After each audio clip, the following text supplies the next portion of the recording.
이집트 사막 한가운데 버려진 무덤이 하나 있습니다. 도굴꾼들조차 불길하다며 피했던 금지된 구역이죠. 최근 이곳에서 충격적인 벽화가 발견되었습니다. 우리가 아는 이집트 신들의 모습이 아니었습니다. 사람의 몸에 동물의 머리를 한 신성한 존재가 아니었죠.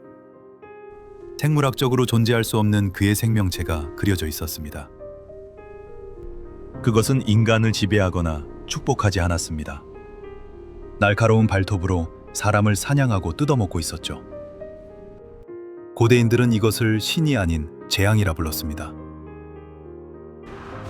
수천 년 전 인류를 사냥했던 포식자의 정체는 무엇일까요? 이집트 지하에 숨겨진 고대 벽화의 공포를 지금 해독해 보겠습니다. 1998년 이집트 서부 사막지대입니다. 왕들의 계곡에서 멀리 떨어진 외딴 곳이었죠. 고고학팀이 우연히 무너진 입구를 발견했습니다. 일반적인 무덤과는 구조부터 완전히 달랐습니다. 보물을 숨기기 위한 함정이나 미로가 없었죠. 마치 안의 것이 밖으로 나오지 못하게 막은 감옥 같았습니다. 입구에는 강력한 경고문이 새겨져 있었습니다. 열지 마라. 그림자 속의 사냥꾼이 깨어난다. 하지만 학자들은 호기심을 이기지 못하고 문을 열었죠.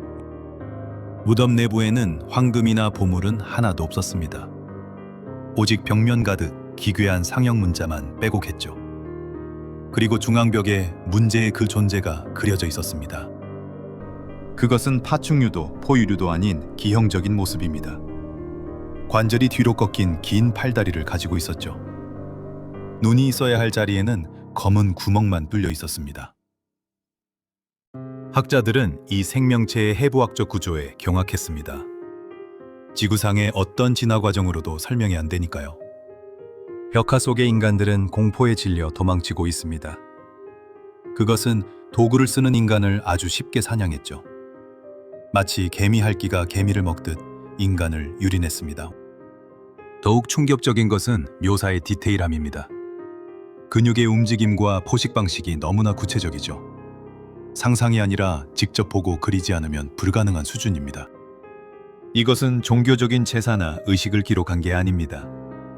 이 괴물에게서 살아남는 법을 적은 공략집이었죠. 소리를 내지 마라. 그것은 진동을 느낀다. 라고 적혀 있습니다. 또한 밤이 되면 벽이 얇아진다 라는 표현도 있습니다. 이 생명체가 물리적인 벽을 통과한다는 뜻일까요? 현대 과학으로는 도저히 해석할 수 없는 미스터리입니다. 비문에는 놈들의 사냥 방식이 소름 돋게 적혀 있습니다. 그것들은 아기 울음소리나 가족의 목소리를 흉내냅니다. 사람을 홀려서 밖으로 유인하는 아주 지능적인 덫이죠. 놈들의 타에게는 강력한 마비 성분이 있다고 합니다. 물리는 순간 몸이 굳어버려 비명조차 지르지 못하죠. 산채로 씹히는 고통을 고스란히 느껴야만 했습니다. 격화 속 괴물은 눈이 없었습니다. 하지만 모든 것을 보고 있습니다. 피부 전체가 미세한 진동과 체열을 감지하는 센서니까요. 숨소리 하나만 들려도 정확하게 목덜미를 보겠습니다. 이 시기의 역사 기록이 유독 비어있는 건 우연일까요? 파라오의 최정예 군대조차 이 괴물 앞에서는 무력했습니다. 결국 그들은 기록을 지우고 무덤을 영원히 봉인했죠. 현대 생물학자들은 유전자 변형 생명체라고 의심합니다. 자연적으로는 절대 태어날 수 없는 끔찍한 혼종이니까요. 누군가 고대에 금지된 유전공학을 실험했던 흔적이 아닐까요? 비문에는 이 존재가 하늘에서 내려왔다고 적혀 있습니다. 별들이 춤추던 날 검은 알이 사막에 떨어졌다고, 그때부터 피의 사륙이 시작되었다고 기록되어 있습니다. 이것은 고대 외계 생명체설을 뒷받침하는 증거입니다. 그들은 신이 아니라 우주에서 온 최상의 포식자였죠. 인간은 그들에게 숭배의 대상이 아니라 식량이었습니다. 고대인들은 필사적으로 이 괴물과 싸웠습니다. 불과 함정을 이용해 간신히 무덤 안에 가둔 것이죠. 그리고 후세 사람들이 절대 열지 못하게 봉인했습니다. 하지만 우리는 이 경고를 무시하고 말았습니다. 무덤이 열린 그날부터 이상한 일들이 보고되고 있죠. 주변 마을 가축들이 원인 불명으로 떼죽음을 당했습니다. 마을 사람들은 밤마다 기이한 울음소리를 듣습니다. 마치 아기가 우는 것 같기도 하고 웃는 것 같기도 하죠. 봉인이 풀린 지금 놈들이 다시 깨어난 건 아닐까요? 무덤 가장 깊은 곳에서 검은 석관이 발견되었습니다.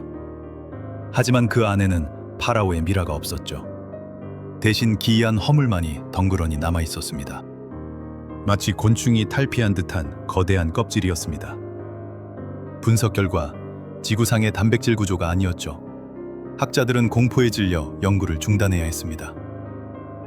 이것은 놈들이 죽은 게 아니라는 명백한 증거입니다. 단지 성장하기 위해 껍질을 벗고 나간 것이죠. 빈 석관은 무덤이 아니라 인큐베이터였습니다. 봉인이 풀렸을 때 놈은 이미 사라진 뒤였습니다. 수천 년 동안 굶주린 배를 채우러 나갔죠. 그 첫 번째 먹잇감은 바로 당시 발굴팀이었습니다. 그날 밤 캠프에서는 끔찍한 비명소리가 들렸습니다.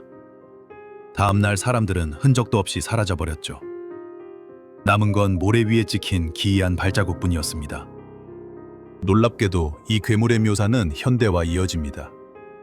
미국 전역에서 보고되는 크립티드와 매우 흡사하죠. 바로 스킨워커나 레이크라 불리는 괴생명체입니다. 목격자들은 하나같이 기이한 신체 비율을 말합니다. 창백한 피부에 눈이 없고 팔다리가 비정상적으로 길죠. 이집트 벽화 속의 그 존재와 소름돋게 일치합니다.